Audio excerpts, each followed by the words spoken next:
இங்க ஃபாரின்ல இருந்து ஒரு ஃபேமிலி இந்தியாக்கு வருவாங்க. அப்ப திடீர்னு உங்களுக்கு ஆக்சிடென்ட்மே இருந்து அப்ப அவங்களோட போன் எடுத்து அவங்களோட ஃப்ரெண்ட்ஸுக்கு கால் பண்ணி நடந்த எல்லாத்தையுமே சொல்றாங்க. அப்ப அவனோட ஃப்ரெண்டுமே அதை கேட்டுட்டு ரொம்ப பயந்து போய் அங்கிருந்து வேகமா கிளம்பி வரான். ஆனா இவன் வந்து பார்க்கும்போது அவங்க 2 பேருமே இறந்து போயிருப்பாங்க. அதை இவனால தாங்கிக்கவே முடியல.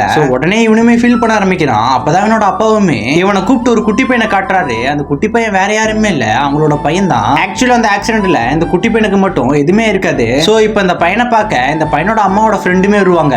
அவங்களுமே இந்த பையனை கட்டி பிடிச்சி பயங்கரமா அழுவ ஆரம்பிச்சிருவாங்க. சோ இப்போ இந்த பையனை அடாப்ட் பண்றதுக்காக அதுக்கான இடத்துலயுமே போய் கேட்பாங்க. அப்ப அவங்களுமே இந்த பையன் யூகேல பிறந்தனால அங்க இருக்க ரூல்ஸ் படி இந்த பையன் அவனோட கிராண்ட் ஃபாதர்ட்ட தான் இருக்கணும் அப்படின்னு சொல்லுவாங்க. ஆனா அவங்க இங்க வராதனால இந்த லேடி அந்த பையனை அடாப்ட் பண்ணலாம்னு நினைப்பாங்க. ஆனா அந்த ஆபீசருமே நீங்க கப்பலா இருந்தா மட்டும் தான் அந்த பையனை அடாப்ட் பண்ண முடியும் அப்படின்னு சொல்லுவாரு. சோ உடனே இந்த லேடியுமே இப்ப இறந்து போனவரோட ஃப்ரெண்ட் கிட்ட போய் கேட்பாங்க.